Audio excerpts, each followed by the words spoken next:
Selamat pagi semua kepada penonton live streaming talk show Singgah Sembang Mak pada hari ini. Diharap rakan-rakan FB Majlis Akad Kebangsaan sihat hendaknya. Macam mana Cik Roslan, sihat tak pagi ni? Baik, terima kasih, sihat. Saya pun mengharapkan kawan-kawan akrab kita di luar sana sihat walafiat. Ya, macam hari ni macam Cik Roslan berada di office ke ataupun di Saya rumah?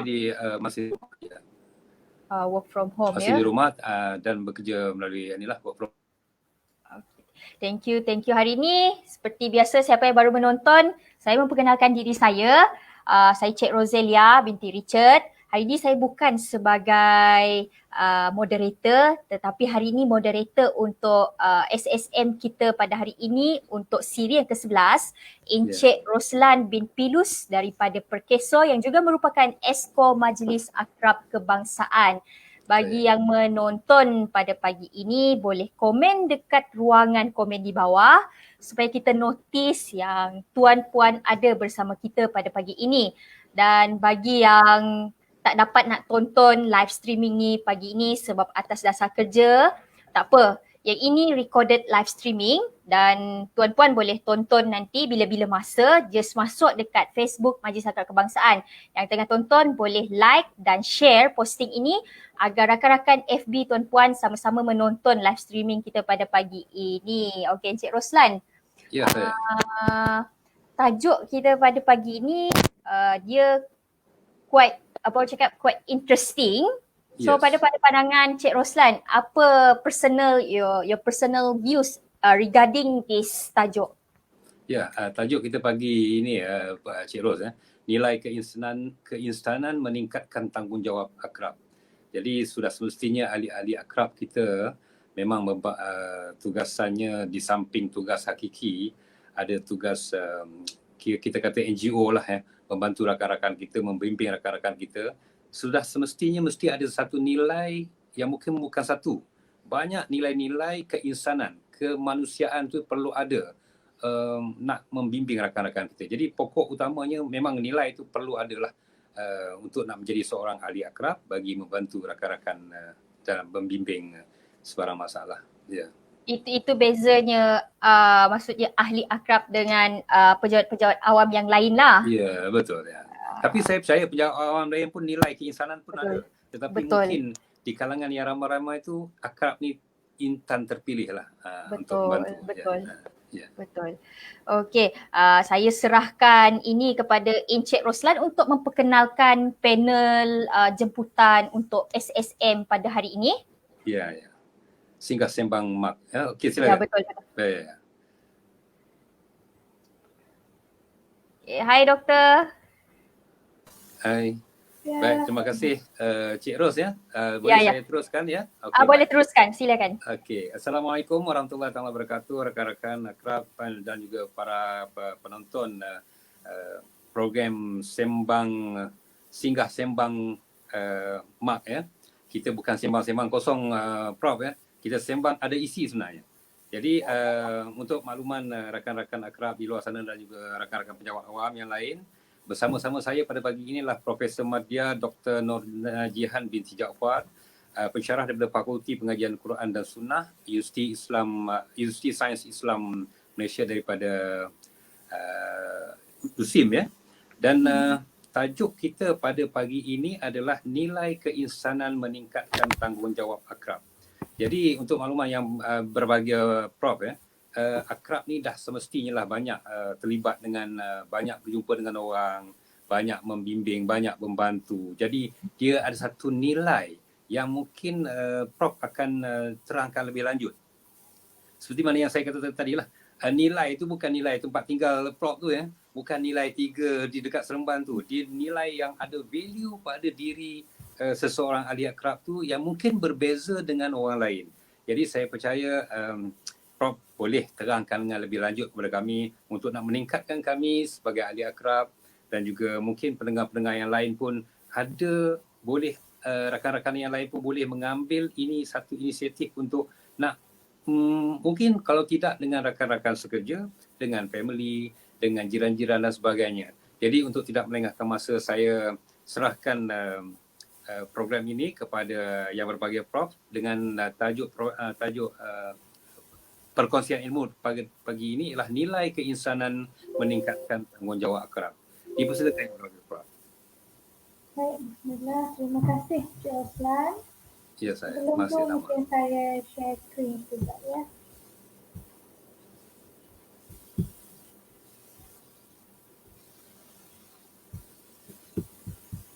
Cik Oslan nampak ke? Okay. Okey, nampak. Okey. Bagi dia full screen untuk okey, right. Cantik. Teruskan Prof. Okey, baik. Bismillahirrahmanirrahim. Alhamdulillahirabbil alamin wassalatu wassalamu ala asyrafil anbiya'i wal mursalin wa ala alihi wa sahbihi ajma'in, amma ba'd. Assalamualaikum warahmatullahi taala wabarakatuh. Pertamanya saya ucapkan terima kasih ya kepada Mak atas kesediaan mungkin kita kata untuk sama-sama berkongsi daripada kami Universiti Sains Islam Malaysia. Sebenarnya program ini di peringkat universiti, namun saya dimaklumkan oleh pihak akrab di USIM untuk kita kerjasamalah dengan MAK untuk apa pun isian yang kita akan sampaikan pada hari ini mendapat sebaran yang lebih luas, maka manfaatnya lebih banyak insya-Allah. Baik, hari ini saya akan berkongsi dengan penonton sekalian, khususnya mungkin ahli akrab itu sendiri ya. Maka tajuk ini saya kira sangat dekat ya dengan hati-hati peserta akrab ataupun ahli akrab. Bahkan saya kira ianya boleh terpakai ya, ilmu ini, perkongsian ini boleh terpakai kepada semua individu yang ada lah di luar sana. Baik, tajuk saya pada hari ini ialah nilai keinsanan meningkatkan tanggungjawab akrab. Baik, mungkin bagi mereka yang tidak, kita kata masih belum mengenali akrab ya, mungkin ada yang buka FB Live dan kemudian melihat perkongsian ini, mungkin akrab itu mereka belum familiar lagi kan. Jadi saya mungkin kongsikan sedikit dan mungkin juga sebagai peringatan, sebagai kita kata reminder kepada peserta ataupun ahli akrab itu sendiri supaya kita benar-benar menghayati tugas dan tanggungjawab serta amanah yang diberikan oleh organisasi kita masing-masing. Saya suka sangat dengan falsafah akrab, iaitu bantu diri untuk membantu rakan lain, Masya Allah. Jadi di situ ada satu konsep dalam Islam iaitu salih wa muslih. Salih itu ialah kita perbaiki diri kita dan muslih itu ialah kita membantu orang lain untuk meningkatkan kualiti keinsanannya itu. Jadi falsafah akrab ini sangat kita kata sangat bertepatan dengan syariat dan sangat bertepatan dengan nilai-nilai Islam itu, iaitu bantu diri untuk membantu rakan lain. Sebelum kita bantu rakan lain, of course kita sendiri kena persiapkan diri kita, kena berusaha untuk menjadi manusia yang sesempurna mungkin supaya kelak kita boleh membantu rakan kita. Jadi Encik Roslan dan mungkin sahabat-sahabat akrab dan juga penonton sekalian, bila kata manusia yang paling sempurna itu tidak lain tidak bukan ya, kita as Muslim, kita percaya dan pegang bahawa manusia yang paling sempurna di muka bumi ini tidak lain tidak bukan, iaitu Nabi SAW, Nabi Muhammad SAW. Maka sudah tentu bila saya bawakan perkongsian ini, saya akan membawa inspirasi ataupun aspirasi nilai keinsanan daripada Nabi SAW itu sendiri. Kerana apa? Kerana Nabi itu adalah manusia yang paling sempurna di muka bumi ini. Ya, itu yang kita percayalah dalam agama Islam kita. Baik. Prinsip akrab sangat menarik dan sangat kita kata bertepatan dengan nilai Islam, iaitu bersedia, sentiasa bersedia dan rela membantu rakan yang memerlukan bantuan tanpa mengira agama, bangsa, kedudukan, perlakuan dan juga fizikal. Sekali lagi saya tekankan prinsip akrab ini sangat bertepatan dengan nilai Islam yang mana sentiasa bersedia dan rela, willing ya, secara sukarela membantu rakan lain regardless, tanpa mengira boundaries ya, agama, bangsa, kedudukan dan sebagainya.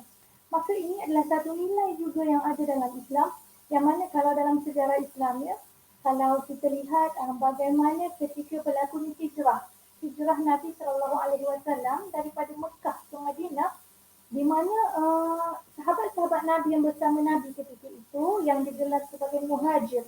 Muhajir itu ialah mereka yang berpindah dari Mekah mengikut Nabi ke Madinah. Dan penduduk asal Madinah itu digelar sebagai Ansar.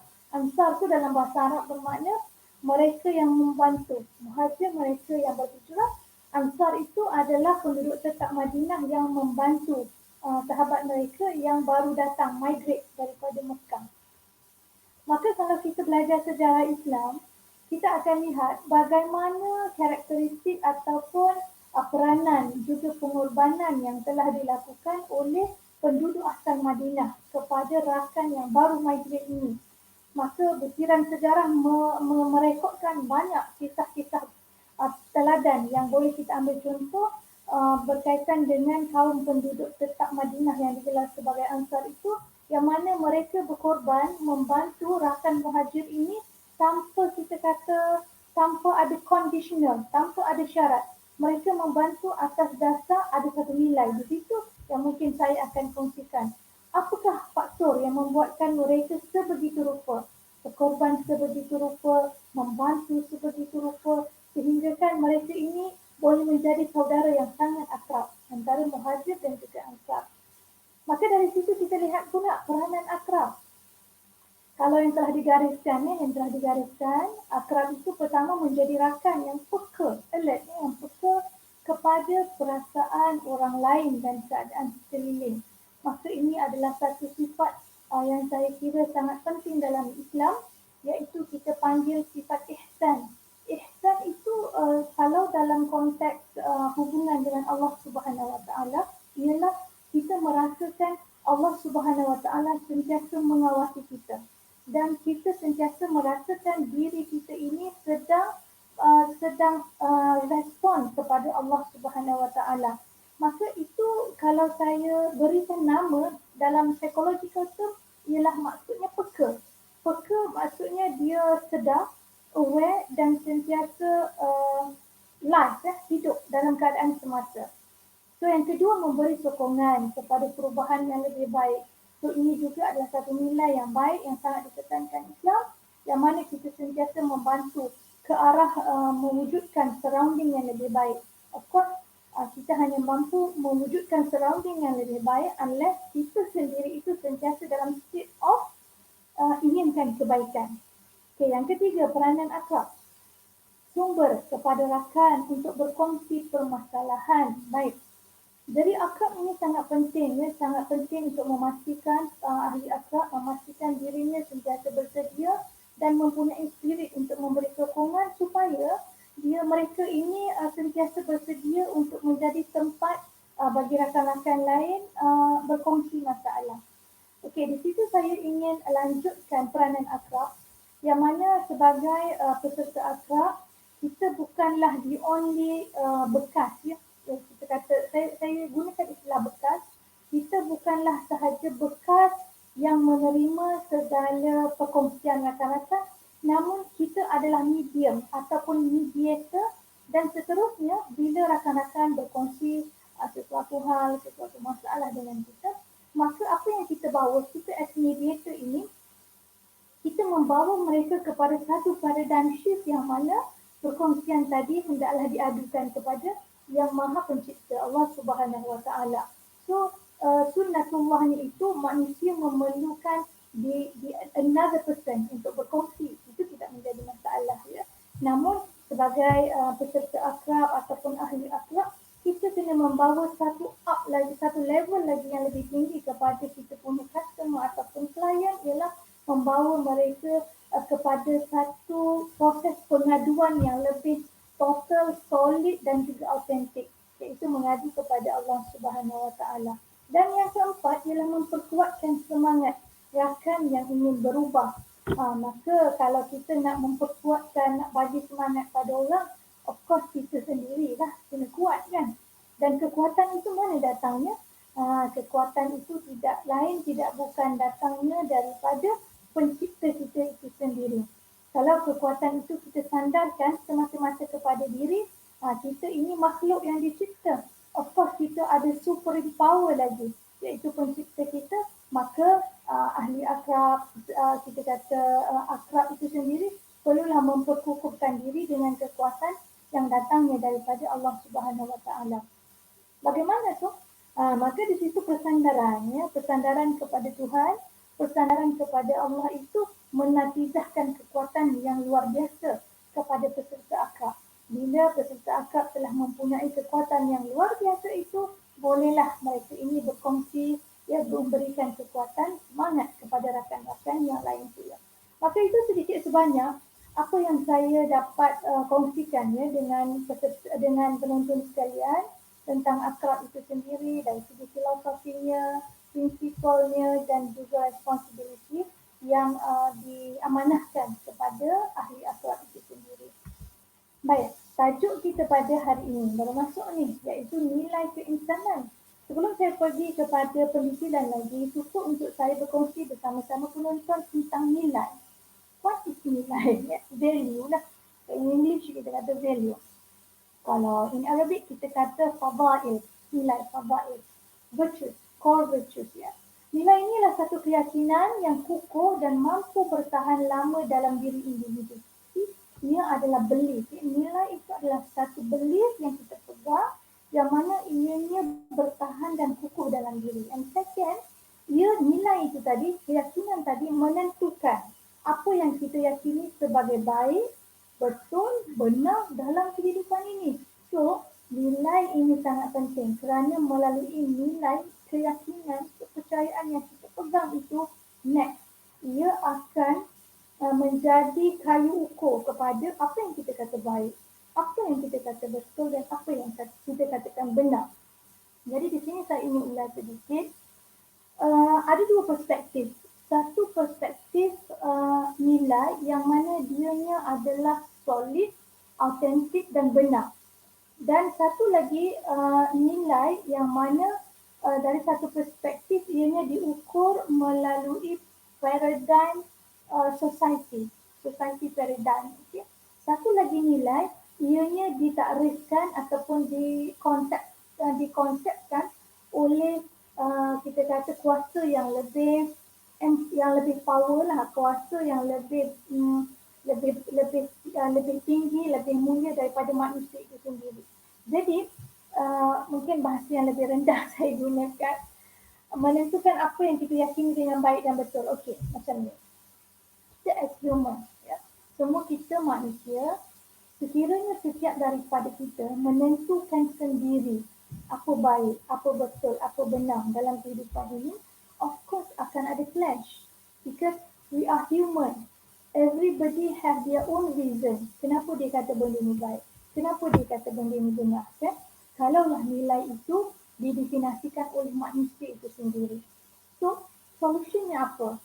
Untuk sesuatu nilai itu bertahan kukuh, bertahan lama dan dia ada satu konsep solidarity dalam setiap manusia itu, of course, definisi nilai itu perlu diberikan oleh supreme power. Dan di Islam kita kata Allah Subhanahu Wa Taala. Allah Subhanahu Wa Taala telah mendefinisikan, telah memberikan nilai-nilai apakah yang baik, apakah yang buruk, dan sekiranya semua manusia menggunakan that prinsip, maka tidak akan berlakulah kita kata pergelutan, tidak akan berlakulah konflik, tidak akan berlakulah dia nak empower dia dan sebagainya. Sebab apa? Sebab nilai itu sangat tinggi dan the whole human being obey dan juga kita kata patuh kepada nilai yang tinggi yang diletakkan oleh supreme power iaitu Allah Subhanahu Wa Taala. Okey. Ketiga, nilai ini mewujudkan pertimbangan dalaman yang memandu individu dalam membuat sebarang pertimbangan maupun mempertahankan prinsip dalam kehidupan. So, nilai ini sangat penting. Why? Kerana dengan adanya nilai yang kita pegang, nilai melalui definisi Allah Subhanahu Wa Taala itu sendiri, maka dia akan menjadi pertimbangan dalaman bagi kita membuat apa-apa decision, bagi kita membuat apa-apa langkah dan sebagainya. Okey, dan seterusnya nilai itu adalah sumber, pendorong dan pemandu yang menjadi motivasi dalaman lalu mempengaruhi keputusan dan tindakan dalam kehidupan seseorang individu.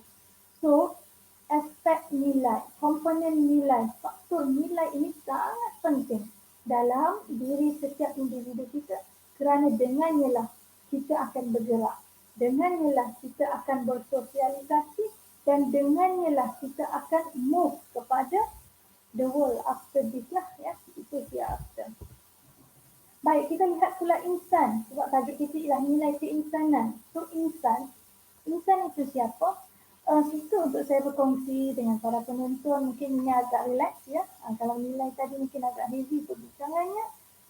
Nilai insan ini pula mungkin saya kira agak relax. Saya bawakan from Islamic perspective bila kita kata insan dalam bahasa Melayu, of course insan itu adalah person yang sama yang kita gunakan insan, manusia, apa lagi. Itulah ya, dia sama. Dia maksudnya ada objeknya di situ. Tetapi kita lihat pula bagaimana dalam Islam melalui Al-Quranul Karim Allah Subhanahu Wa Taala memperincikan daripada seorang manusia itu bernajihat dakwah ini bagaimana Allah Subhanahu Wa Taala dalam Quran memperincikan definisi ya seorang insan itu. Baik, saya ambil yang pertama dalam surah At-Tin ayat 44. A'udzubillahi minasyaitonirrajim. Laqad khalaqnal insana fi ahsani taqwim. Allah Subhanahu Wa Taala menyatakan sesungguhnya laqad khalaqna, sesungguhnya kami. Okey, dalam Quran Allah menggunakan perkataan kami. Sebenarnya kami itu bukan merujuk kepada kuantiti, bukanlah Allah itu banyak, ya, bukan. Tetapi kami di dalam Quran merujuk kepada kekuasaan, the quality, kekuasaan. So itu dari segi bahasa ya, terminologi. Yang mana kalau dalam Quran kita lihat bagaimana Allah menggunakan namanya kami. Kalau dalam bahasa Arab kita tengok di sini kalimah na, min alif ni, na. Itu adalah kata ganti diri kami yang mana dia merujuk kepada simbolik kepada bila kami kan of course kuasanya lebih banyak instead of satu kan. Kalau dari segi logik manusia. Namun Allah menggunakan perkataan kami dalam Al-Quran untuk merujuk kepada the quality ataupun portion kekuasaan Allah Subhanahu Wa Taala yang sangat banyak dan sangat kita kata azim lah, sangat besar. Baik, di sini Allah mengatakan sesungguhnya Allah telah menciptakan manusia dalam bentuk yang sebaik-baiknya dan berkelengkapan sesuai dengan keadaannya. Okey, di sini kita lihat Allah menggunakan perkataan insan ya, insan. Jadi insan di sini Allah mengatakan Allah telah menciptakan manusia dengan sebaik-baik bentuknya. Ahsanu taqwim, sebaik-baik bentuk yang mana insan ini tadi berkelapangan, berkelengkapan sesuai dengan keadaannya sebagai manusia. Baik, saya ada satu soalan yang mungkin saya ingin sama-sama mengajak para penonton untuk berfikir. Ada bersama kita rakan-rakan OKU, for example. Dan ada di kalangan kita rakan-rakan OKU itu yang mungkin tidak boleh melihat. Matanya tak nampak, penglihatannya tak nampak. Mungkin ada di kalangan kita rakan-rakan OKU yang pendengarannya tidak berfungsi dengan baik. Mereka tidak mendengar. Ada juga di kalangan rakan-rakan OKU kita yang mungkin tangannya tak ada. Kan? Dan kakinya juga tak ada. So, bagaimana kita nak memahamkan ayat ini yang mana Allah Subhanahu Wa Taala mengatakan bahawa insan itu dijadikan dengan sebaik-baik bentuk. Of course, kalau kita ambil satu perspektif, ia akan bercanggah ya, dengan kejadian sahabat-sahabat kita, dengan penciptaan, ya, dengan kelahiran sahabat-sahabat kita yang OKU tadi. Jadi, of course, dalam Al-Quran itu dia tidak bercanggah. Itu kepercayaan dan keyakinan kita as Muslim. So, bagaimana kita ingin memahamkan ayat ini dengan satu perspektif tadi? Jadi, para mufassir ya, bila mana menjelaskan ahsanu, sebaik-baik bentuk itu apa yang dimaksudkannya? Sebaik-baik bentuk itu ialah unsur kejadian manusia. Okay? Kalau kita hanya melihat dari aspek fizikal, matanya, telinganya, tangan, kaki, that only one part of human component. Itu hanya terdiri daripada satu sahaja komponen kejadian manusia, unsur kejadian manusia, iaitu fizikal. Walhal manusia itu, kita tahu bahawa manusia itu consist of two dimension.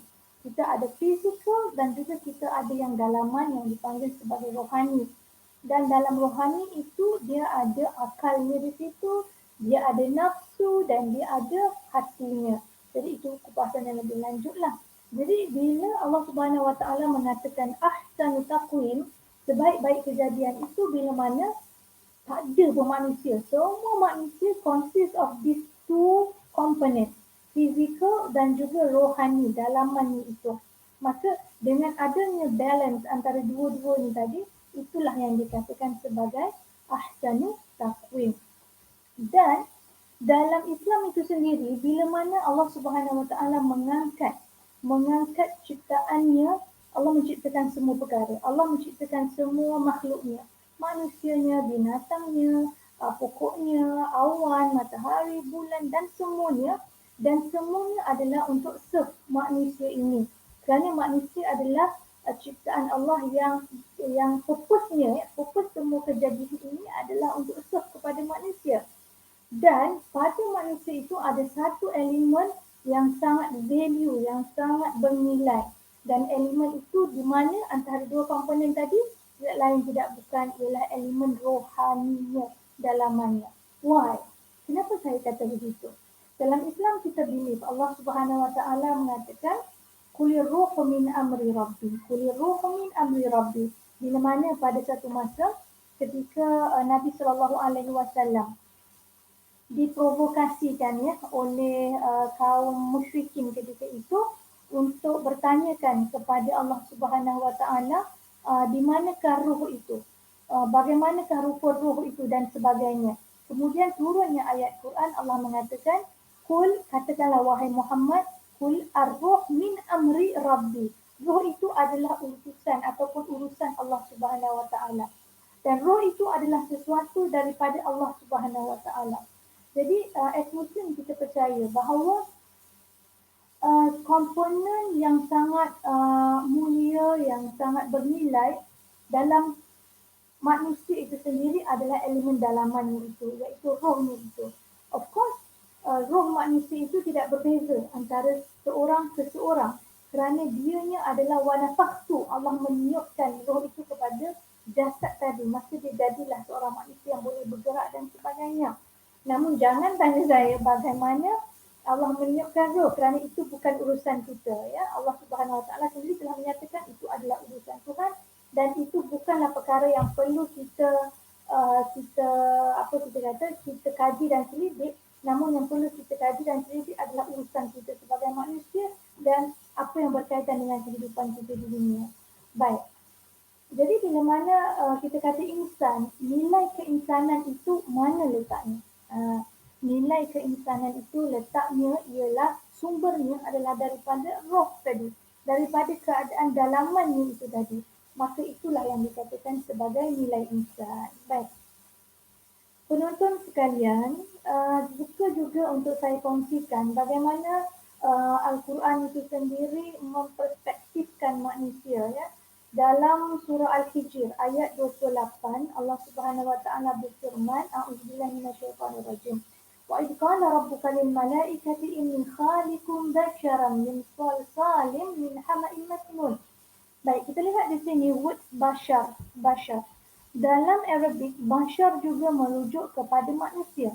Bashar juga merujuk kepada manusia. Namun bila Allah Subhanahu Wa Taala menggunakan term bashar, ia lebih merujuk kepada fizikal, kepada komponen fizikal manusia. Kerana itu, dalam surah Al-Hijr ini, Allah Subhanahu Wa Taala bila menceritakan tentang penciptaan manusia daripada tanah liat yang kering, yang berasal dari tanah kental, yang berubah warna dan baunya, so itu adalah komponen fizikal manusia.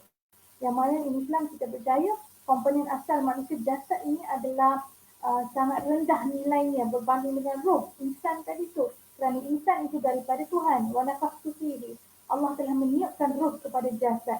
Yang mana jasad manusia ini tadi asalnya adalah daripada nilai yang sangat rendah, iaitu tanah yang berubah warna dan baunya.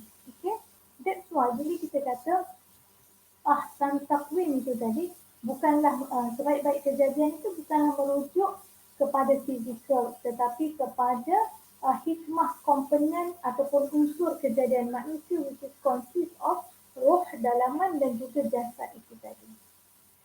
Baik, seterusnya penonton sekalian, di dalam Quran juga Allah Subhanahu Wa Taala menggunakan perkataan dalam ni allazina yunfiquna fis sarra wal dharra wal kazimina al ghaiz wal 'afina 'anil nas wal 'afina 'anil nas. Dalam Quran Allah juga menggunakan perkataan an-nas, ya. An-nas itu manusia juga, tetapi manusia yang dia dah gabungan antara dua-dua. Manusia itu ialah an-nas, biasanya digunakan kepada manusia yang general lah, tanpa memberi emphasize kepada mana-mana komponen diri manusia. Okey. Jadi itu sedikit sebanyak mungkin saya kira perkongsian lah, ya, tentang siapakah insan sebagaimana yang diberitahu oleh pencipta kita Allah Subhanahu Wa Taala. Jadi penonton sekalian, kita dah tahu makna nilai, kita dah tahu makna insan. Jadi nilai keinsanan itu apa? Of course, nilai keinsanan itu kalau boleh kita fahamkan, kita rumuskan, dia adalah satu keyakinan dalaman yang mana ianya sangat penting dalam diri manusia, kerana nilai dalaman tadi itulah yang akan mencorakkan pelbagai perkara dalam kehidupan kita sebagai manusia. Dan nilai itu, of course, dengan memahami makna insan, nilai itu of course letaknya, sumbernya, dia punya puncanya adalah dari dalam, daripada keadaan roh manusia itu. Jadi nilai keinsanan from Islamic perspective, of course tidak lain tidak bukan, dia punya factors, of course puncanya itu daripada nilai dalaman seseorang manusia itu sendiri. Baik, kita tarik nafas. Bagi masa, ya, mungkin pada penonton sekalian untuk fikirkan semula apa yang saya sampaikan. Mungkin nanti kalau ada yang tak faham ataupun perlukan lebih penjelasan, boleh chat pada ruangan komen untuk saya ulas lebih lanjut. Perkara ini sangat penting, very fundamental for us to understanding before we proceed kepada pendetilan seterusnya. Baik, kita dah faham insan. So, what the purpose of insan, of their creation? Yeah. Apa tujuan Allah Subhanahu Wa Taala, Allah pencipta, mewujudkan manusia ini? Tujuannya apa? Kata Allah Subhanahu Wa Taala dalam surah dalam verse 51, ayat 56, wa ma khalaqtul jinna wal ins illa liya'budun. Sesungguhnya tidak Allah Subhanahu Wa Taala itu menciptakan ins, manusia, ya. Di sini Allah menggunakan perkataan ins, iaitu satu. Insan itu daripada perkataan ins juga, ya, ins. Maksudnya satu jiwa. Tidak Allah ciptakan satu jiwa itu melain, dan juga jin. Allah juga ciptakan jin kecuali untuk liya'budun, to submit kepada Allah Subhanahu Wa Taala. Liya'budun selain daripada menyerahkan the total of his life kepada Allah Subhanahu Wa Taala. Itu maksud liya'budun. Biasanya dalam translation Arabic, mereka menggunakan translation Arabic menggunakan perkataan worship. Tapi saya kurang bersetuju sebenarnya, tapi saya terambil juga. Sekiranya kita faham perkataan worship, dia akan membawa kita satu perspektif yang lain pula. Dan kalau kita tersalah faham, dia bahaya untuk kita punya pegangan. Atmosis. Worship ini biasanya sinonim dengan perkataan Melayu kita ialah menyembah, ya. Bila menyembah tu dia macam ada satu something simbolik, ya, ada sesuatu simbol, and then kita sembah simbol itu, ataupun kita sembah that one, the representative of that God, for example. Itu maksud worship, menyembah. Tetapi in Islam, maksud abadah, maksud liya'budu itu bukanlah totally sembah, and then kita buatlah apa ritual for Islam, for example, for instance, kita kata solat itu macam very direct kepada menyembah, kan, very direct kepada menyembah.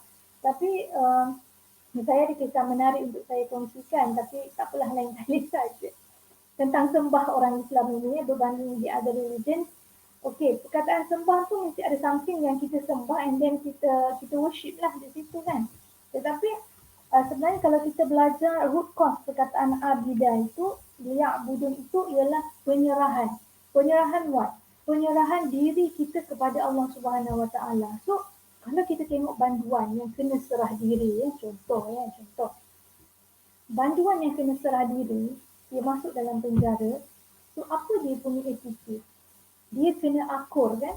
Dia kena akur dengan segala perintah dalam penjara tu, segala do and don'ts dalam penjara tu. So dia kena submit lah the whole kita kata disiplin, rules and regulation yang ada dalam penjara. Itu maksudnya dia serah diri kan biasanya. Kalau kita tengok cerita gerak-gerak khas tu kan, dah kena tangkap contohnya kan, penjenayah tu sila serahkan diri, angkat tangan, serah diri ke negari dan sebagainya. So, konsep itu juga in another perspective mudah untuk kita associatekan, untuk kita fahamkan yang mana bila seseorang itu telah mengucap 2 kalimah syahadah dan Allah telah mengatakan bahawa manusia dan jin itu tidak diciptakan melainkan untuk menyerahkan dirinya kepada Allah Subhanahu Wa Taala. What does it mean? Dia bermakna kita menyerahkan the total out of our life ini adalah untuk Allah Subhanahu Wa Taala. Bagaimana penyerahan itu? Ialah dengan kita mengikut, ya. Kita akur, mengikut dengan penuh ketaatan segala rules and regulation yang Allah Subhanahu Wa Taala telah tetapkan kepada manusia itu. Dan of course, as Muslim, kita percaya rules and regulation tersebut tidak lain tidak bukan di mana letaknya. Kalau setiap disiplin rules and regulation ni dia ada dia punya buku kan, buku rules and regulation for example. So dalam Islam when we submit kepada Allah, rules and regulation ni ada di dalam Al-Quran.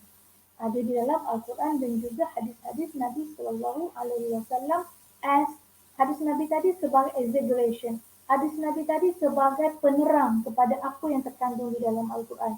Tetapi kita kata Al-Quran itulah buku rules and regulation as Muslim itu tadi.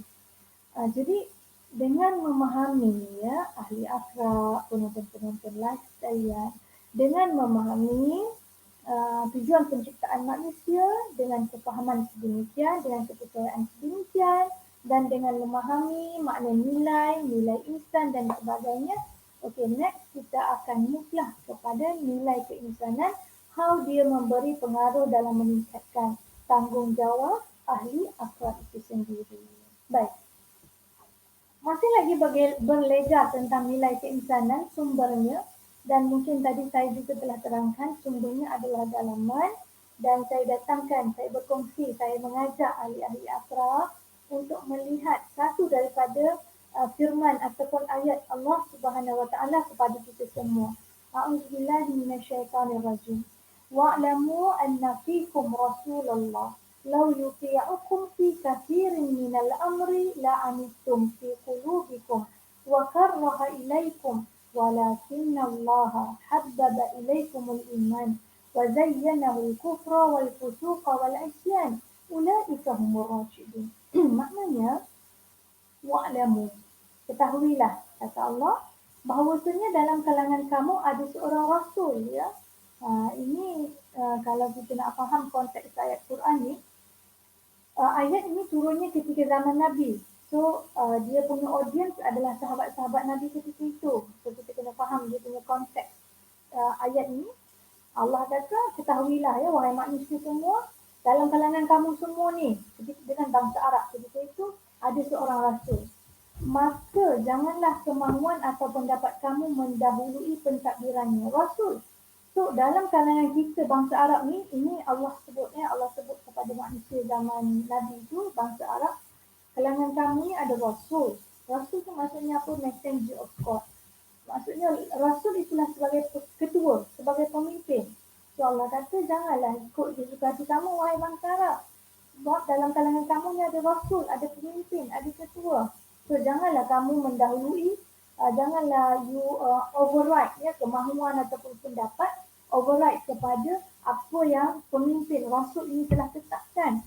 And of course kita percaya dalam Islam whatever yang Nabi SAW tetapkan tu, kata Allah Subhanahu Wa Taala wa ma yantiqu 'anil hawa in huwa illa wahyun yuha. Nabi itu tidak mengucapkan juntik, tidak menuturkan sesuatu daripada nafsunya, melainkan ianya daripada wahyu ilham daripada Allah Subhanahu Wa Taala. So this kind of leaders, this kind of pemimpin, Allah pesan janganlah you override you punya kemahuan, you punya pendapat dengan apa yang Rasul telah bawakan, telah sharekan dengan kamu semua. And then Allah sambung, kalaulah ia menurut kehendak kamu dalam kebanyakan mereka perkara. Kalaulah ia tu Nabi ya. Kalaulah Nabi ataupun Rasul tadi menurut kehendak kamu, wahai bangsa Arab masa ketika itu, dalam kebanyakan perkara tentulah kamu akan mengalami kesukaran. Of course lah kan. Ini simple thing yang mudah sangat kita faham. Kalau kita dalam satu-satu organisasi pun, kita ada bos kan. Kita ada bos, kita ada leader yang mana kita ada satu disiplin ataupun kita kata peraturan lah dalam mana-mana organisasi kita. Dan of course kita semua kena akur dan patuh pada disiplin tersebut. Kalaulah leader kita, bos kita, dia nak layan je semua orang punya kehendak, demand, whatever dan sebagainya sehingga bercanggah sehingga terpaksa tukar balik, modify balik, maka huru-hara lah keadaan mereka yang dalam organisasi itu. So begitu juga dengan Nabi SAW. Akan tetapi Rasulullah tidak menurut, melainkan perkara yang diwahyukan kepadanya. Okey, ini adalah prinsip yang dipegang oleh Nabi. Dan kamu wahai orang-orang yang beriman hendaklah bersyukur ya. Kata Allah, wahai orang-orang yang telah beriman kepada Allah, beriman kepada Nabi, beriman kepada apa yang disampaikan oleh Nabi itu, kata Allah hendaklah kamu bersyukur. Kerana apa? Kerana Allah menjadikan iman satu perkara yang kamu cintai. Yang ini tu. Walakin Allah habbaba ilaikumul iman. Allah menjadikan iman satu perkara yang kamu cintai serta diperhiaskan dalam hati kamu. Okey, itu peranan iman ya. Bila seseorang itu telah beriman kepada Allah, kepada Rasul, kepada wahyu, kepada Al-Quran, Allah akan menjadikan that kind of belief tadi, iman tadi adalah satu perkara yang kita, orang yang beriman ni sangat cinta akan itu. Satu keyakinan yang kita akan sayang kepadanya, yang kita akan rasa sangat comfort dengannya, yang kita akan sangat senangi dengannya. Dan Allah kata, serta diperhiaskan dalam hati kamu, wahai orang yang beriman, Allah akan hiasi iman itu. Of course, bila kita ni sebagai manusia, kita diperhiaskan dengan perkara-perkara yang kita suka, bagaimana kita punya pembawakan.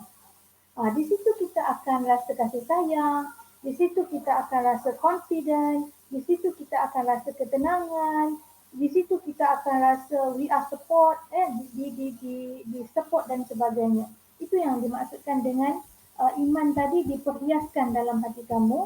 So dia akan menatijahkan the feeling, the positive feeling dalam diri seseorang yang beriman itu. And opposite side-nya ataupun plus, dan Allah Subhanahu Wa Taala akan menjadikan kekufuran dan perbuatan fasik serta perbuatan derhaka itu perkara-perkara yang kamu benci. So automatically, secara naturalnya, orang yang beriman ni bila dia cintakan, dia merasakan the feeling of love of iman tu, dia merasakan satisfied dengan perasaan iman tu, dia merasa bahagia dengan iman tu, secara konsekuensinya dia akan membenci the opposite keadaan, iaitu apa? Keadaan kufur, keadaan fusuk, fasik, keadaan melakukan kederhakaan dan sebagainya. Mereka yang bersifat demikian ialah orang-orang yang tetap menurut jalan yang lurus.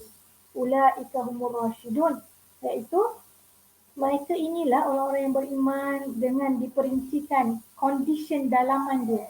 Yang mana dia habbaba, dia suka, dia selesa, dia rasa bahagia dengan iman. Dan of course bila dia bahagia dengan iman, kalau ada perkara-perkara fasik, perkara-perkara yang ini luas ni, kalau saya nak bahaskan kufur maksud apa, fasik maksud apa, isyan maksud apa, kena satu slot yang lain.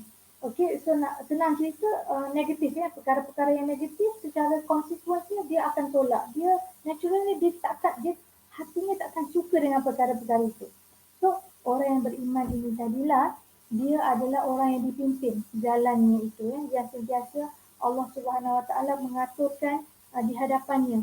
Dipimpin bukan makna pimpin tangan, tetapi hatinya itu dipimpin oleh Allah supaya sentiasa sukakan perkara-perkara yang baik, bencikan perkara-perkara yang buruk, itu dalam bahasa mudahnya. Jadi, penonton sekalian, mungkin ini ambil masa untuk kita pause sekejap, untuk kita fikirkan, untuk kita reflect dan kita simplify balik apa yang saya sampaikan ini, bahawa sumber nilai keinsanan itu datangnya dari mana? Daripada keimanan. Itu yang saya nak emphasize ya. Nilai keinsanan itu datangnya daripada keimanan.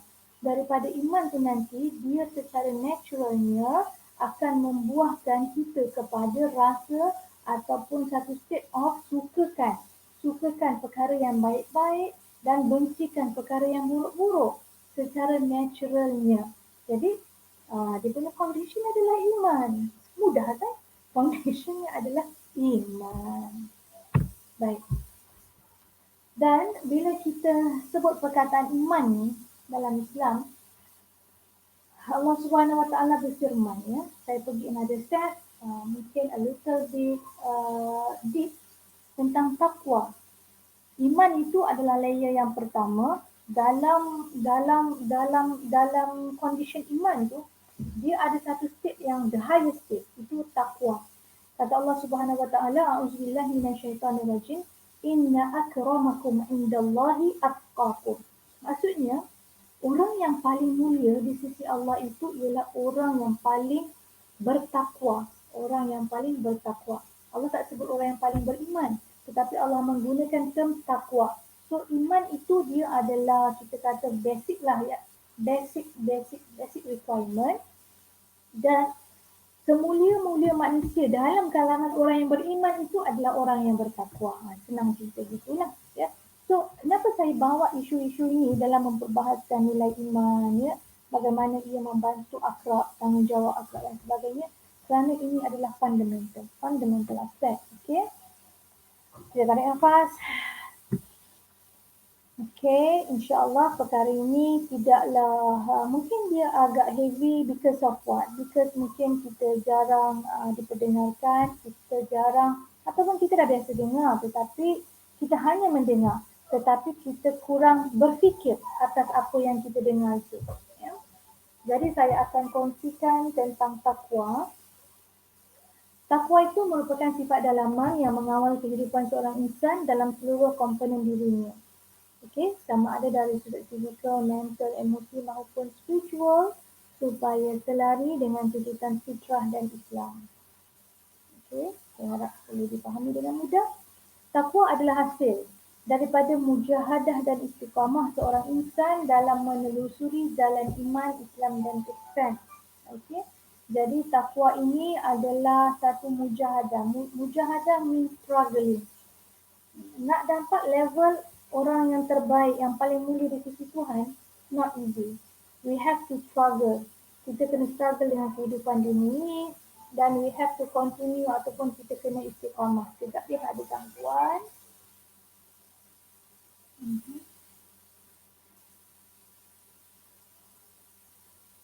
Okey. Kalau kita lihat, kita buka Quran dalam surah Al-Baqarah, banyak ayat ya, dalam surah Al-An'am, surah Al-A'raf ya. Banyak ayat yang membuktikan bagaimana peranan takwa ini diperlukan ya oleh seseorang manusia ataupun seseorang mukmin itu pasti dalam dia meneruskan perjalanan kehidupan dia dalam bab iman, dalam syariat Islam dan juga dalam bab ihsan. Mungkin ini a little bit mendalam, saya tak mau deep lah di sini. Okey, kita nak tengok apa pentingnya takwa ni. Ya. Takwa menghasilkan seluruh sifat mulia dalam sahsiah seorang insan. So, tadi kalau saya sebut pasal iman, and the best condition of mukmin is takwa.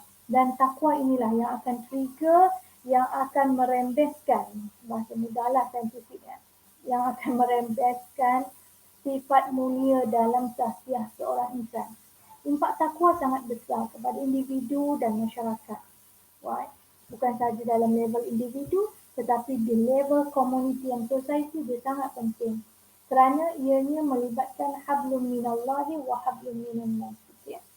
Takwa ini, apa tu takwa? Saya dah cerita banyak dah pasal takwa. Tapi nak faham takwa tu apa? Takwa ini maksudnya memelihara. Memelihara diri kita daripada Allah marah kita. Senang, bahasa mudah. Budak 6 tahun pun boleh faham. Kita jaga diri kita supaya kita tak buat perkara yang Allah marah kita. Itu maksud takwa. Dan kita jaga diri tu bukan sekadar. Okay? Bukan sekadar. kita sangat particular. Kita sangat berhati-hati. Kita sangat kita kata jagalah, protect diri kita daripada Allah marah. Apa keadaan yang menyebabkan Allah marah kita? Of course, ya. Saya sebagai seorang ibu, saya ada anak. Bila saya marah anak saya? Simple. Saya akan marah anak saya bila anak saya tak ikut cakap saya.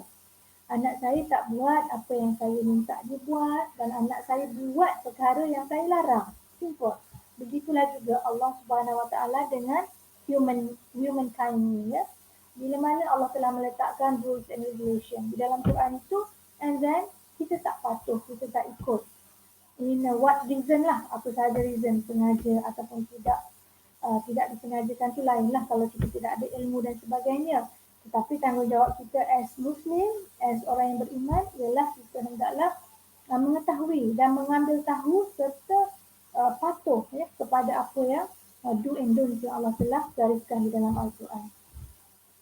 Maka boleh dirumuskan bahawa takwa adalah kunci kesejahteraan dan kejayaan dalam hidup seseorang insan di dunia dan di akhirat itu.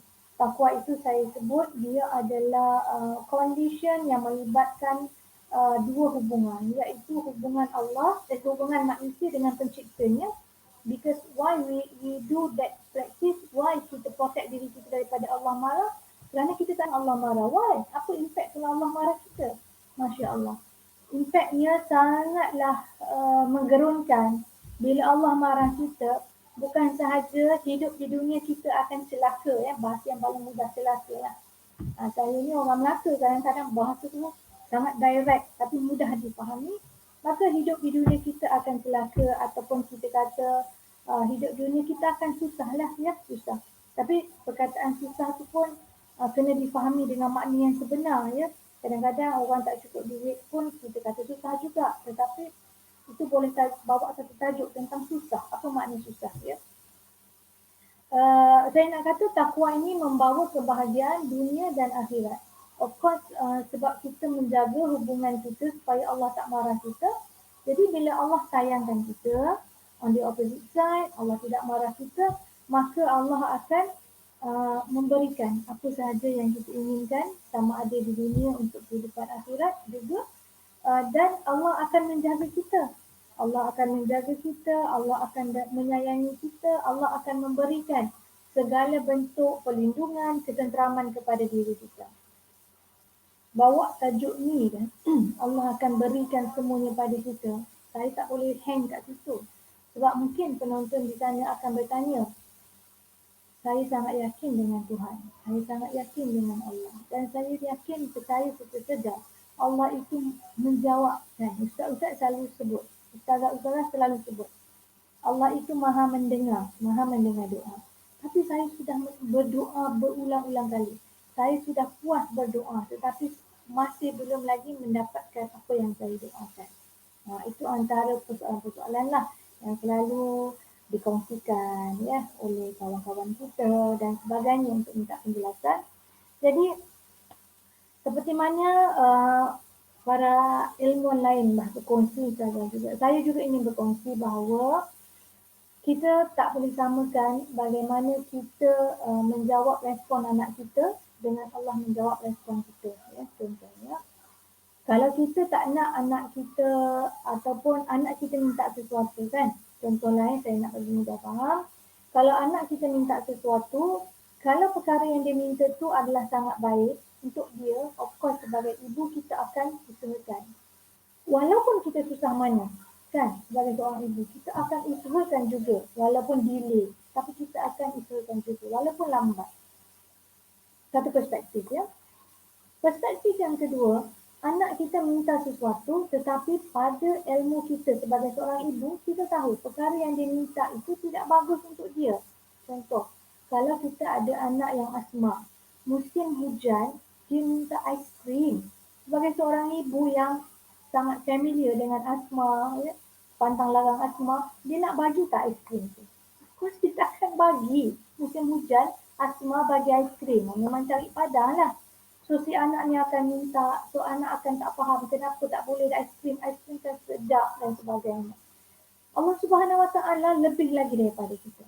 Bila mana Allah menjawab setiap doa kita itu bermakna pada keadaan itu memang ianya sud dengan kita. Allah memakbulkan doa itu kerana ia sud dengan kita pada ketika itu. Tapi boleh jadi doa kita tidak dimakbulkan Allah pada ketika kita minta tu. Tetapi delay, Allah delaykan 10 tahun akan datang. Ada orang yang Allah tak bagi langsung sampai mati. Kenapa? Seperti si ibu tadi, Allah Subhanahu Wa Taala tahu waktu bila yang sesuai diberikan aiskrim, waktu hujan tak sesuai, waktu panas sangat pun tak sesuai untuk Asma, anak yang Asma bagi aiskrim. Waktu yang sedang-sedang itu paling sesuai untuk diberikan aiskrim. Begitu juga dengan Allah Subhanahu Wa Taala. Allah itu Al-Alim. Ilmu Allah itu mengatasi alam. Ilmu Allah itu mengatasi zaman. Ilmu Allah itu mengatasi penciptaannya. Jadi of course Allah lebih mengetahui apa yang sesuai untuk kita. Ya. Tuan-tuan sekalian, boleh jadi doa kita tak termakbul sampai kita mati. Namun adakah Allah zalim? Tidak. Allah akan memakbulkannya, menggantikannya di kehidupan yang lagi satu, di akhirat kelak. Jadi, bila mana seseorang Muslim itu, seorang yang beriman kepada Allah itu, mereka ada takwa dalam diri, maka hubungannya dengan Allah harmoni. Secara tak langsung, dia akan merembeskan hubungan dengan manusia akan harmoni juga. Ya, itu yang dikatakan kebahagiaan dunia akhirat. Jadi, seterusnya tempat takwa. Di mana takwa? Of course, dia adalah di hati. Secara strukturnya tak boleh nak dikeluarkan. Takwa itu dia adalah abstract kerana dia adalah belief. Dia adalah state of our heart. Okay? Maka disebut di dalam hadis takwa itu letaknya di hati. Maka sebab itu ulama-ulama ya banyak membahaskan tentang penyucian. Ini tajuk penyucian hati. Penyucian hati. Tazkiyatun nafs. Baik, di sini ada dikongsikan mungkin kalau ada penonton-penonton yang ingin tahu dalam Al-Quran ya kalimah takwa itu berapa banyak diulang dan sebagainya. Di sini ada saya kongsikan ya banyak sekali dalam Al-Quran perkataan takwa itu disebut oleh Allah Subhanahu Wa Taala dan ciri orang bertakwa itu adalah antara topik penting lah for the whole 30 juzuk. Kerana apa? Kerana Allah inginkan manusia itu, Allah inginkan makhluk ciptaan yang bernama manusia itu bahagia. Allah tak ada pun. Allah tidak mahukan penganiayaan kepada kita. Allah tidak berlaku zalim kepada kita sebagai manusia.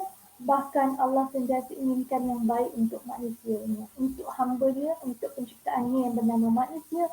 That's why dalam Quran kita lihat satu portion yang besar juga dalam Al-Quran, Allah mencirikan tentang takwa, bagaimana mencapai takwa dan sebagainya. Seperti saya kata, Al-Quran itu adalah rules and don'ts of Islam. Tinggal lagi manusia nak ikut tak ikut. Begitu saja. Simple like that. Ya. Once kita percaya pada Allah, kita percaya kepada Nabi Muhammad yang menyampaikan apa yang Allah ingin pesan. Dan pesanan-pesanan rule and don'ts tadi ada di dalam Al-Quranul Karim.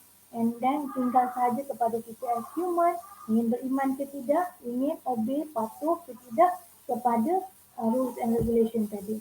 Siapa yang patuh insya-Allah akan bahagia dunia akhirat. On the opposite side, celah-celah ia dunia maupun akhirat kelak.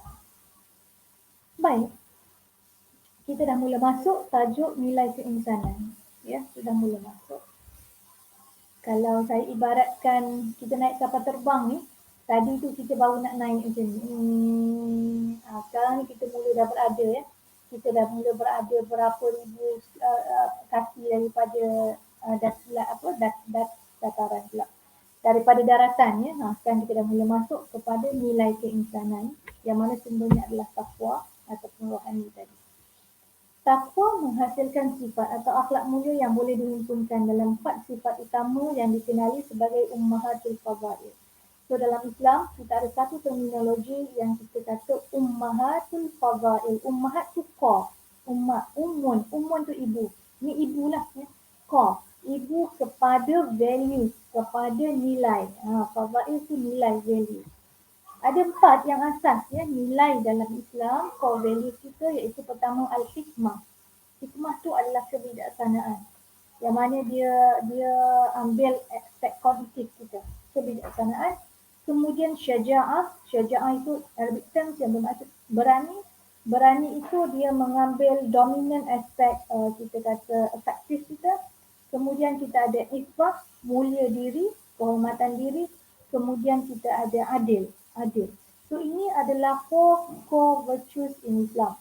Daripada setiap 4 core virtues ini akan lahirlah virtues-virtues yang sangat detail daripada sini. Alright. Okey, ini mungkin saya pergi secara angin lalu ya. Secara angin lalu, jadi penonton boleh dengar. Kalau nak ambil serius pun silakan. Kalau rasa macam dah penat, perlukan take 5 sekejap untuk dengarkan saja apa yang saya ingin kongsikan. InsyaAllah nanti akan boleh dengar lagi di waktu-waktu yang lain ya. Pecahan Ummahatul Fadail, 4 core virtues, pecahan perinciannya. Yang pertama tadi saya kata bijaksana, keupayaan mengawal akal ya. Jadi pecahan sifat daripada sini apa?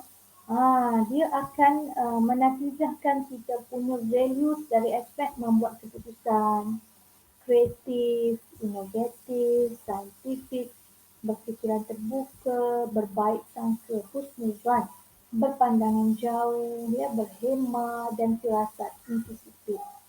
So ini lahir daripada core virtues bijaksana. So of course ahli akhlak kena ada bijaksana ni. Ahli akhlak kena ada hikmah ni tadi ya. Sebab bukan senang. Ahli akhlak kita bukan sahaja memperbaiki diri untuk our individual life, tetapi untuk kesejahteraan orang lain juga. Baik, core virtues yang seterusnya ialah berani.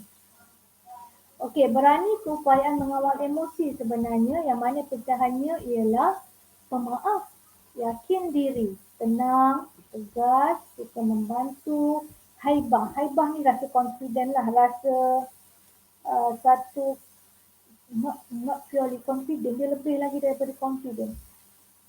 Satu perwatakan yang meyakinkan lah, tu haibah. Sabar, tinggi keazaman, tawakal, berserah diri pada Allah, maksudnya optimis, sentiasa mempunyai satu jangkaan yang baik, positif ya. Itu lahir daripada virtues berani tadi. Terusnya ifah, kemuliaan, iaitu keupayaan mengawal nafsu ataupun jiwa. Itu dia punya dominannya. Pecahan sifat dari situ menjaga maruah diri, integriti, malu, zuhud, qanaah. Qanaah, saya tengok jam sekejap. Okay. Qanaah ialah rasa cukup dengan apa yang ada, bertolak ansur, warak, pemurah, kasih sayang dan redha, pasrah dengan ketentuan Allah Subhanahu Wa Taala. Terusnya adil. Adil tu pula ialah satu core virtues yang mana ia adalah paling dominan, paling tinggi. Yang mana dengan adanya keadilan dalam diri seseorang ahli akhlak, for example, ia akan membawa satu state of berupaya, mengurus akal, emosi, nafsu. Mengurus tu macam mana? Mengurus adakah dia seimbang sesama tu? Tidak. Mengurus agar ianya selari mengikut landasan syariat itu sendiri. Jadi, pecahan sifat daripada ambil ini kita akan lihat ya, pada karakter-karakter seseorang dari segi kemahiran pengurusannya. Of course kan, bila kita terlibat dengan administratif, tak kira di level mana, dia melibatkan, dia mengaktifkan seluruh dominan ataupun komponen manusia dari segi kognitifnya, afektifnya dan juga nafsunya tadi. So, pengurus yang baik, ideal leaders, dia kena synchronize ya, synchronize. Dia punya kognitif, dia punya afektif dan juga nafsu itu kena selaris, synchronize dengan apa? Synchronize dengan syariat, apa yang dilandaskan oleh Islam. Maka akan jadilah dia pengurus yang ataupun leader yang baik. Begitu juga dengan cara komunikasinya sangat harmoni. Tidaklah kita kata bila mana berkomunikasi dengan rakan sekerja bagus, tetapi bila mana berkomunikasi dengan family member ada defect di situ. Tidak ya. Orang yang adil itu dia sangat teratur lah, kita kata everything teratur. Pengurusan teratur, komunikasi teratur, dari segi menunaikan hak teratur, berbuat baiknya teratur, tanggungjawabnya lunas, kerjasamanya bagus dan dia berbakti memberi manfaat kepada orang lain. So saya kira ini adalah ciri-ciri nilai keinsanan yang sangat penting. sangat penting untuk diusahakan. Ini perlu usaha. Nilai keinsanan ni tidak kita kata once you be a Muslim, born in Muslim, be a Muslim, beriman kepada Allah dan sebagainya, kita akan dapat nilai-nilai ini secara automatik di dalam diri. No, dia perlukan mujahadah. Tadi kan kita ada terms mujahadah dan istiqamah. Dia memerlukan usaha, struggling. Struggling of what? Struggling melawan nafsu kita tadi. Struggling menguruskan akal. Struggling menguruskan emosi kita. Jadi semua itu memerlukan struggling, memerlukan mujahadah in Arabic terms, dan dia memerlukan istiqamah, berterusan. Dia tak boleh one off kita usaha dengar majlis ilmu banyak, belajar agama banyak, and then kita santai. Oh, saya dah jadi orang yang bertakwa. Oh, saya sudah mempunyai nilai keinsanan yang tinggi.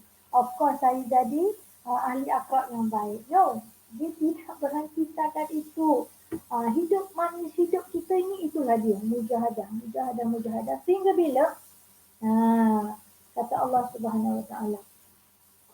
A'udzubillahi minasyaitonirrajim. Ya ayyatuhan nafsul mutmainnah.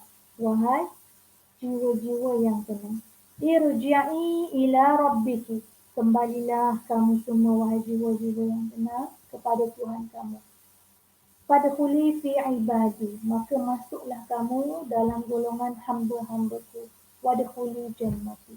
Dan masuklah kamu ke dalam syurgaku. Jadi, soalan saya tadi, sampai bila?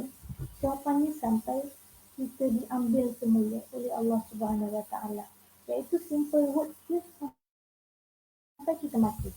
So, sampai kita mati, kita punya proses kehidupan ini adalah struggling untuk memastikan the state of our nafs itu sentiasa dalam state of tenang. Bukanlah maksudnya kita kena ambil ganja ke, ambil daun ketum untuk tenang. Tidak. Ini tenang yang didefinisikan oleh Allah Subhanahu Wa Taala. Baik. Sebenarnya saya banyak lagi slide, tapi saya kira it's enough for this time, this session, tentang nilai keinsanan, bagaimana dia meningkatkan tanggungjawab akrab. Ya.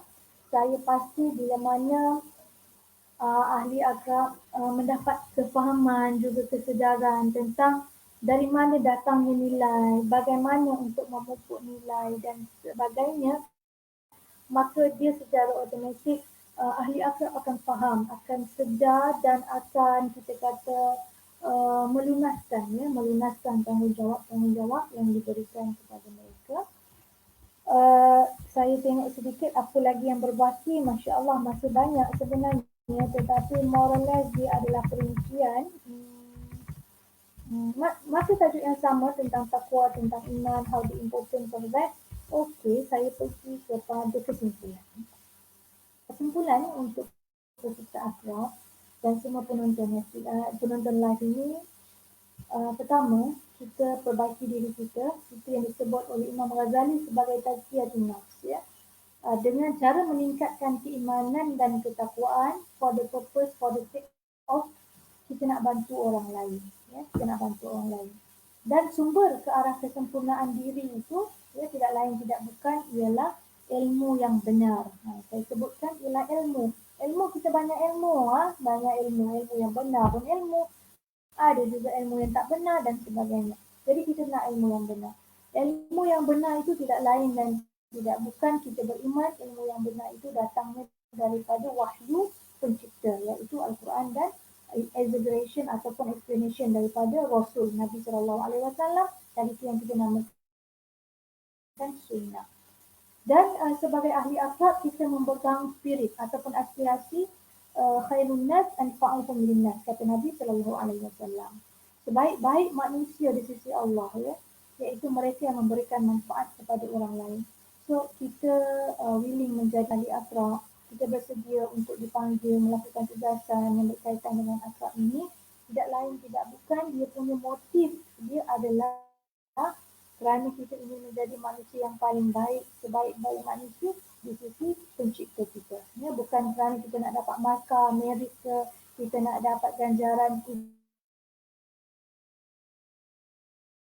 pujian dan sembaan di dunia, tetapi motif sebenar kita kerana Allah Subhanahu Wa Taala.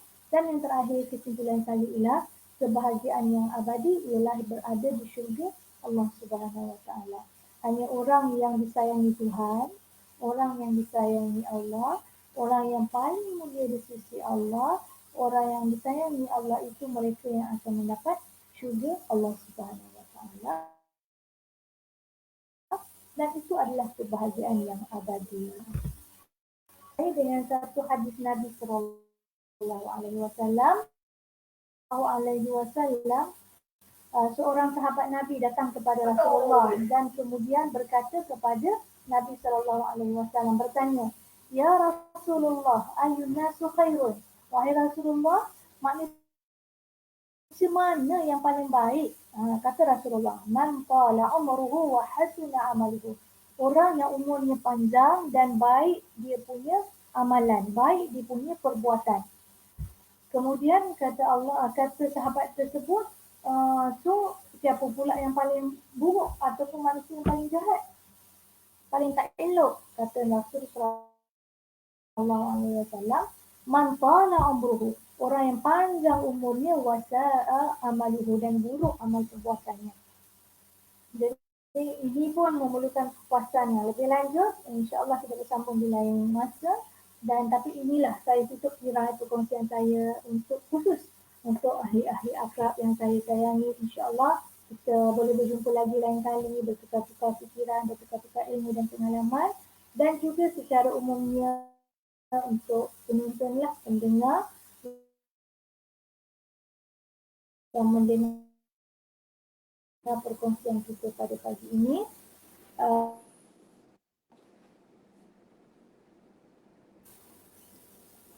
Line tak berapa clear. Baik, terima kasih yang berbahagia Prof. Yalah, ahli akrab ni banyak melakukan kebaikan sebab junjungan besar Nabi Muhammad SAW pun ada kata, barang siapa yang tunjuk kebaikan kemudian diikuti dengan orang lain pun buat kebaikan, maka dapat pahala lah ya. Jadi sebelum kita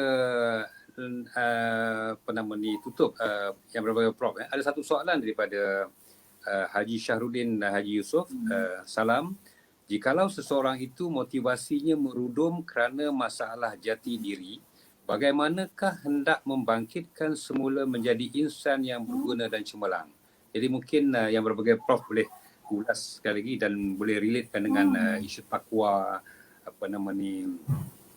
keimanan yang tinggi lah tadi. Boleh yang berbagai Prof. Silakan.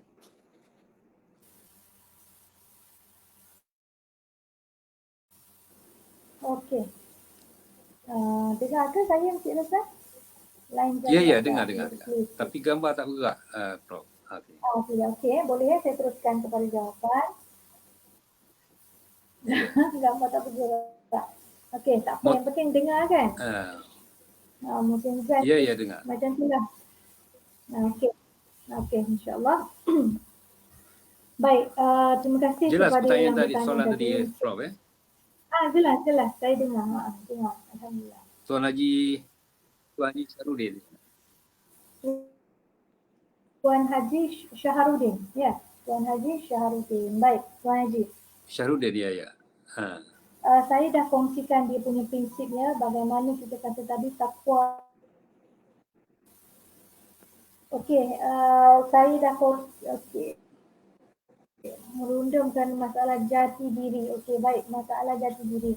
Tadi pun secara teoretikalnya, secara idealnya saya dah kongsikan bagaimana keimanan, ketakwaan itu dia akan membangkitkan rasa himmah. Himmah itulah jati diri sebenarnya, perkataan yang tepat untuk bahasa Melayu, akan membangkitkan himmah kita.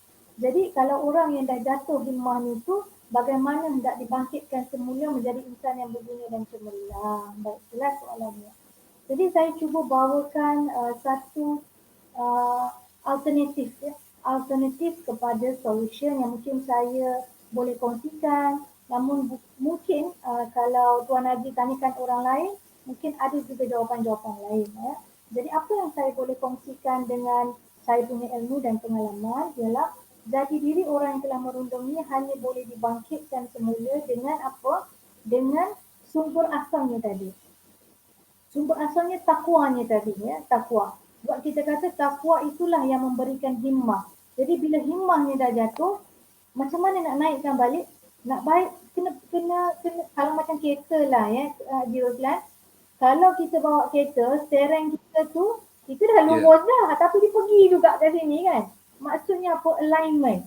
Alignment besi yang pegang kita punya roda tu dia dah rosak sikit, ya. Jadi tadi kalau idealnya teori sistem kita kata takwa tadilah yang mempengaruhi jati diri seseorang, maka untuk mengangkat balik, membetulkan balik dia punya jati diri tadi, bawalah pergi kedai alignment, ya. Jadi takwa tu tadi. Jawapan dia takwa itu perlu dilihat semula dan dicuba ditingkatkan semula. So next questionnya bagaimana? Bagaimana untuk takwa itu diangkat semula dan dipupuk kembali? Maka tidak lain, tidak bukan seperti hadis Nabi tadi, bila Nabi kata takwa itu di sini. Takwa itu di hati, maka yang perlu dilihat semula, dicek semula ialah condition of our heart. Bukan cek dengan doktor, tengok heartbeat dan sebagainya. No, itu physical. Tetapi kita nak tengok abstract aspect of condition hati kita ini, ya. Jadi itulah ulama-ulama kita telah berkongsi tentang ilmu tazkiyatun nafs, ilmu untuk menyucikan hati. Boleh jadi ada karat-karat di situ. Kalau kita balancing lari ni, dia ada banyak faktor. Saya taklah pandai sangat pasal kereta. Tapi antara faktor balancing kita lari ialah kadang-kadang kita punya besi tu dah bengkok. Boleh ke jadi besi tu karat? Whatever lah, besi tu karat ke whatever, dia pun dah crack sikit-sikit pun boleh rosak juga kan balancing. So begitu juga, takwa itu di hati. So keadaan hati itu kena dicek semula, kena dihantar servis semula, ya. Jadi kita tak boleh yang cabut hati kita bagi dekat ustaz tolong cuci. No, kita sendiri kena buat usaha supaya membersihkan balik hati kita tadi, supaya takwa itu dapat duduk cantik dalam hati kita. Maka step yang praktikal yang saya boleh bagi ialah kita lihat modul-modul ataupun model penyucian jiwa yang diberikan ataupun dikongsikan oleh para ulama kita lah. Jadi itu perlukan satu tajuk lain tu Encik Roslan, ya. Jadi jawapan pendek saya ialah soal hati lah. So kita kena cek balik keadaan hati kita. Okay.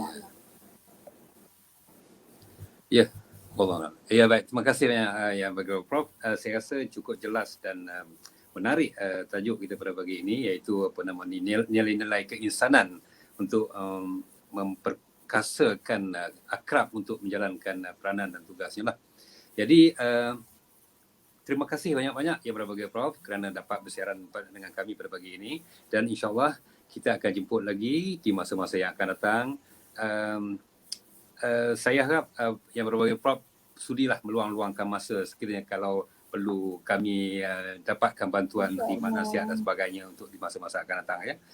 Jadi untuk itu terima kasih sekali lagi, dan saya sudahi dengan wabillahi taufiq wal hidayah. Assalamualaikum warahmatullahi wabarakatuh. Assalamualaikum warahmatullahi wabarakatuh. Okey, terima kasih kepada panel jemputan kita pada hari ini, iaitu Profesor Madya Dr. Nur Najihan binti Jaafar yang daripada USIM, juga merupakan ahli akrab USIM. Tajuk yang dikongsikan oleh beliau pada hari ini adalah nilai keinsanan meningkatkan tanggungjawab akrab. Semoga majlis ilmu yang disediakan oleh Majlis Akhlak Kebangsaan hari ini memberi manfaat kepada semua penonton di luar sana. Bagi yang tak sempat nak tonton live show SSM pada pagi ini, tak apa. This is a recorded live stream dan anda boleh masuk dekat official Facebook Mark dan tonton lagi bila-bila masa anda berkelapangan. Okay, thank you kepada Encik Roslan bin Pilus kita pada hari ini kerana menjadi moderator untuk SSM siri yang ke-11.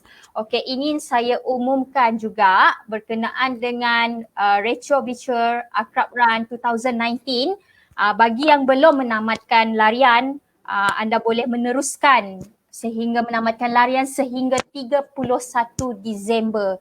31 Disember. Kita ada lebih kurang dalam masa 2 minggu lagi, dan follow the panduan larian yang telah dihantar kepada anda melalui WhatsApp. Nanti dekat situ sertakan sekali gambar-gambar, and bagi yang tak terpilih untuk retro Beach Tour Akrab Run 2019, tak perlu risau, anda boleh teruskan larian anda, dan jangan lupa untuk hashtag Akrab Fit atau Retro Akrab Run. Nanti kita akan notice siapa-siapa, dan kita akan masukkan upload dalam official Facebook Majlis Zakat Kebangsaan. Okey, sampai di sini sahaja untuk live show Majlis Ilmu kita pada hari ini. Bagi yang ada yang apa orang cakap, ada ingin yang dikongsikan, siapa-siapa sahaja di luar sana, boleh hubungi Sekretariat Majlis Zakat Kebangsaan di talian 019 329 1479. Anda boleh kongsikan anything about counselling, anything about tips, pengurusan kewangan, or anything that bermanfaat kepada semua. Semoga SSM ini platform untuk anda berkongsi ilmu kepada di luar sana dan memberi manfaat kepada semua penonton-penonton SSM. Sampai kita berjumpa lagi untuk sesi seterusnya yang akan dijalankan minggu depan. Nanti kita akan upload dalam Facebook kita, akan war-warkan bila sesi seterusnya yang akan dijalankan ya. Saya ada terima daripada Sekretariat panel kali ini untuk next week juga merupakan orang yang berpengalaman dalam bidang psikologi, dan kita tunggukan upload daripada official Facebook daripada Majlis Zakat Kebangsaan. Keep on support us, keep sharing this post supaya penonton-penonton rakan-rakan FB tuan-puan juga sama-sama turut menonton SSM ini. Sekian untuk hari ini. Terima kasih. Ya, terima kasih. Ya, terima kasih Cik Ros. Jumpa lagi di sesi yang akan datang ya.